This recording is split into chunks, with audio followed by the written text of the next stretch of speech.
Bom dia, gente! Vamos para mais uma aula aqui, dia 20 de abril.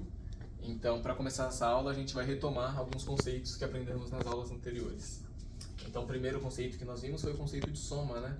Que nada mais é do que você adicionar quantidades. Então, aqui eu coloquei A mais B é igual a B mais A, porque quando se trata de quantidades não importa a ordem. Então, se eu quero somar 6 com 2, é a mesma coisa que eu somar 2 com 6. A quantidade total será a mesma, independente da ordem. Além da adição, também tem a subtração, né? Que vai ser aqui o oposto da adição. Além disso, nós passamos pela multiplicação, que não passa, né, de somas ocorrendo sucessivamente. Então, por exemplo, se eu tenho K vezes A, é a mesma coisa que eu tivesse A sendo somado com A, mais A, mais A, mais A, K vezes, né? Ou seja, somas sucessivas. Agora, nas últimas aulas, nós falamos sobre múltiplo e sobre conjuntos. Então, aqui é bem interessante, né, a gente notar, ó, 21. 21 é múltiplo de 7, certo? Por quê? Porque 7 vezes 3 é 21. E 21 também é múltiplo de 3. Por quê? Porque 3 vezes 7 é 21. Então, disso, né, a gente consegue tirar uma conclusão, né, que o 21... ele pertence ao conjunto dos múltiplos de 7. Assim, um elemento ele pode ou não pertencer a um conjunto. Nesse caso, ele pertence ao conjunto dos múltiplos de 7 e o 21 também pertence ao conjunto dos múltiplos de 3. Se um elemento pertence a dois conjuntos ao mesmo tempo, ele faz parte da interseção desses conjuntos, que é o que está escrito aqui. Ou seja, o 21 pertence à interseção do conjunto dos múltiplos de 7 com o conjunto dos múltiplos de 3. E para mostrar o que é a interseção graficamente, eu estabeleci aqui dois conjuntos, então o conjunto G e o conjunto J. Então, aqui o conjunto G formado pelo alfa, pelo beta, pelo gama, pelo sigma, e aqui o conjunto J pelo gama, pelo delta, pelo E e pelo W. Então aqui, analisando esses dois conjuntos, a gente consegue tirar aqui o quê? Que esse elemento está presente nos dois.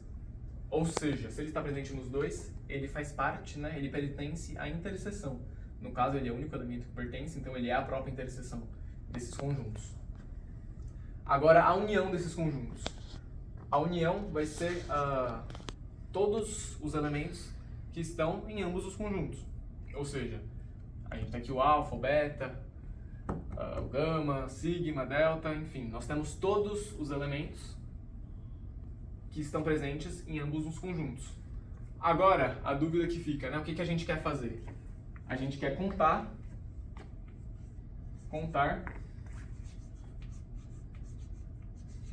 a quantidade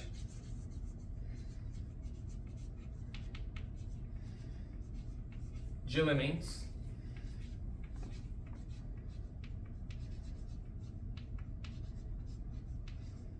da união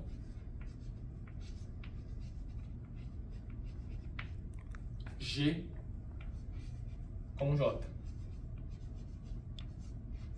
Então, como que eu sei qual a quantidade de elementos que tem na união de G com J? Então, aqui, quantos elementos eu tenho em G? 4. Quantos elementos eu tenho em J? 4. Na interseção, é fácil, né? A gente consegue ver que é só 1. Agora, como que a gente vai contar a quantidade de elementos da união? Então, aqui, antes de explicar para vocês, eu vou mostrar graficamente. Então aqui nós temos tanto o conjunto G como o conjunto J. Então aqui nós temos 4 elementos, aqui nós temos mais 4. Mas nota que em toda a união, né, que é tudo, quantos nós temos? 1, 2, 3, 4, 5, 6, 7. Por que isso ocorre?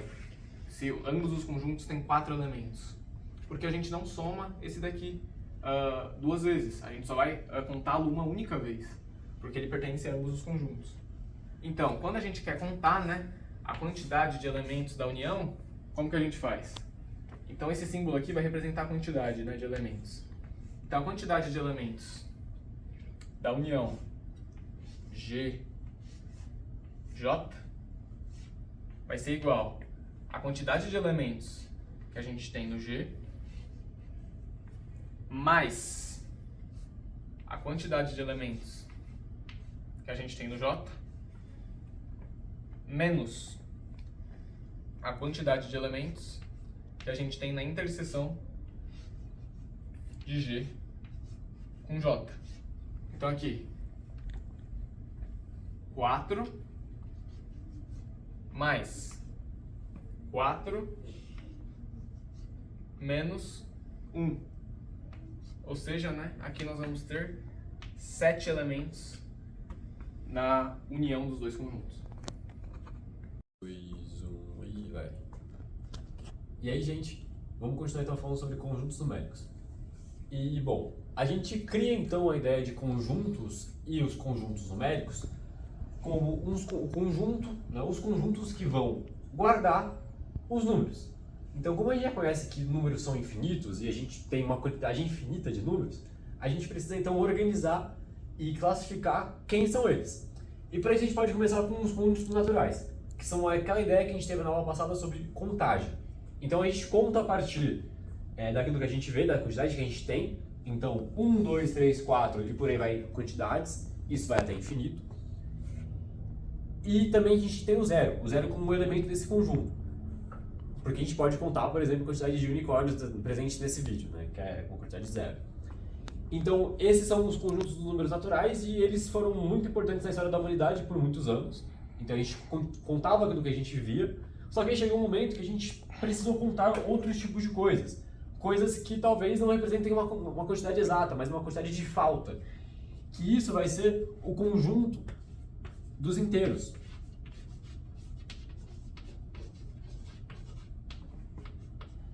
Então, os inteiros, eles são os números positivos, que a gente consegue contar, e os números negativos. Então, menor que 2 vai ser menos 3, vai ter o menos 4, vai ter números cada vez menores, e a gente vai contando eles até o menos infinito. Beleza.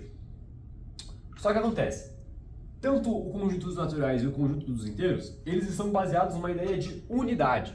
E para isso a gente pode ver aqui nessa reta que eu desenhei. Então, nessa reta a gente tem os intervalos, né? A quantidade de 0, 1, 2, 3, 4 e por aí vai, até o infinito. E uma quantidade menor, que vai até o menos infinito. Então, menos 4, menos 5, menos 6, menos 100. E dentro dessa reta, desses conjuntos, né, que é o conjunto dos inteiros, perceba que está tudo baseado na ideia de unidade. Então, depois do 0 vem 1. Por quê? 0 mais 1 dá 1.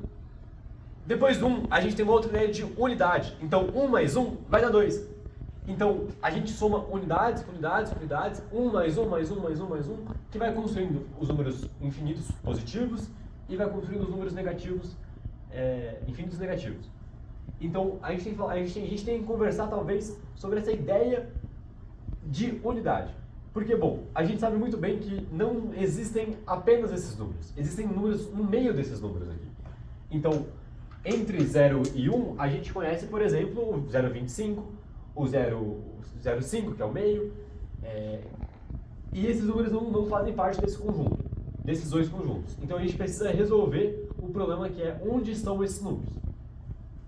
E, bom, para isso, a gente pode vir com o seguinte problema. Se a gente tem, tipo, por exemplo, duas quantidades de real, né, que é a famosa nota de R$2. Não sei se vocês já viram isso na vida, gente. Uma nota impressa. E eu quero dividir essa nota para 4 pessoas. Dentro do nosso sistema dos inteiros, eu não consigo dividir duas quantidades de unidades para 4 pessoas. Mas como a gente conhece, a gente sabe que, como a gente conhece os números e os centavos e as moedas, a gente sabe que a resposta para esse problema vai ser 50 centavos. Então, se eu quero dividir R$2 para 4 pessoas, a resposta é 50 centavos para cada pessoa. Então, dentro desse conjunto, não existe esse número. Então, esse é o problema que a gente vai resolver agora. E para isso, eu vou girar uma super lousa. Então, acompanha comigo, cameraman, vem para cá. Estamos aqui na Faculdade de Economia e Administração da Universidade de São Paulo. Muito obrigado, meu reitor. E aqui a gente... Atrás da lousa tem uma outra lousa. Então, gente, para continuar e resolver o problema da divisão de R$2 para 4 pessoas, quanto cada um recebe? Bom, daquilo que a gente já conhece como dinheiro, né, então uma nota de R$2, a gente consegue dividir ela em 4 pessoas. Porque, bom, veja, R$2 ele são duas quantidades de uma moeda de R$1, e cada moeda de R$1 ela é equivalente a 2 moedas de 50 centavos. Então, quando eu divido R$2 para 4 pessoas, a resposta é 50 centavos. Então, 50 centavos para cada um seria a solução para o nosso problema, trabalhando com dinheiro.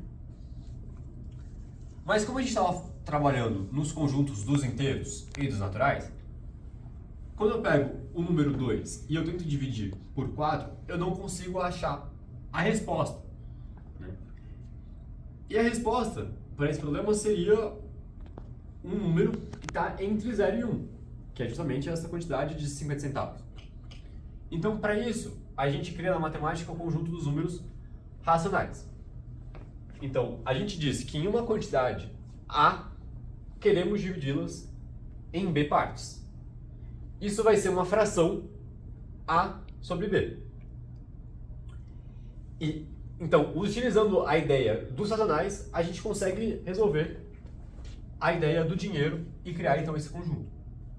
Isso vai ser a quantidade A sendo igual a 2 e a quantidade de vezes que a gente vai querer dividir R$2 é igual a 4. Então, representando isso aqui como uma fração e como um elemento de um conjunto dos racionais, a gente tem 2 sobre 4. 2 sobre 4, alguns de vocês já conhecem como meio, que é justamente a solução para o nosso problema. Ok? Bom, gente, agora a gente vai fundamentar o que o Carlos acabou de explicar sobre as partes de um todo. Então aqui vamos considerar uma pizza, né? Então uma pizza geralmente a gente divide em 8 pedaços. E cada pedaço representa uma parte de 8 partes. Então aqui, graficamente, a gente tem uma pizza, todo mundo sabe, né, que geralmente a gente vai dividir em 8 pedaços. Então 1, 2, 3, 4, 5, 6, 7, 8. Esse pedaço, ele representa uma parte, né, do total, ou seja, uma parte de 8. Ou seja, isso daqui representa 1/8. Nota-se que quando a gente falava em naturais e inteiros, então, por exemplo, né, a gente tinha aqui a reta numérica, 1, 2, tá. A gente não consegue representar essa parte de um todo no conjunto dos números naturais ou dos inteiros. Por quê? Isso daqui é 0. Se eu tenho um pedaço de pizza, 1/8, eu tenho 0 pedaço de pizza? Não, isso daqui não é 0. Mas também não é 1. 1 seria o quê? A pizza inteira. Então, o que eu quero mostrar aqui é que esse 1/8, ele está aqui, ó. Ele está entre 0 e 1, mas ele não é nem 0 nem 1. Bom, gente, outra coisa importante da gente considerar é que a gente pode somar essas partes. Então aqui eu tenho 1/8. Aqui, se eu pegar outro pedaço dessa pizza, né, eu vou ter o quê? 1/8 mais 1/8. Isso daqui, né, são 2/8. 2/8, ou seja, 2 pedaços de 8, que é o nosso total. Eu posso fazer isso novamente. Eu posso pegar outro pedaço aqui da pizza. Ou seja, 2/8 mais 1/8. Aqui eu tenho 3/8, ou seja, 3 pedaços de um total de 8. 1, 2, 3, de um total de 8. Eu posso fazer isso sucessivas vezes. Então eu posso ir somando 1/8, mais 1/8, mais 1/8. Até o momento aqui, ó, que eu chego em 7/8. Então 1, 2, 3, 4, 5, 6, 7. No momento que eu estou, né, com 7/8, eu somo mais 1/8, nota-se que eu tenho 8 partes de 8. Ou seja, eu tenho o inteiro. Eu tenho a pizza inteira.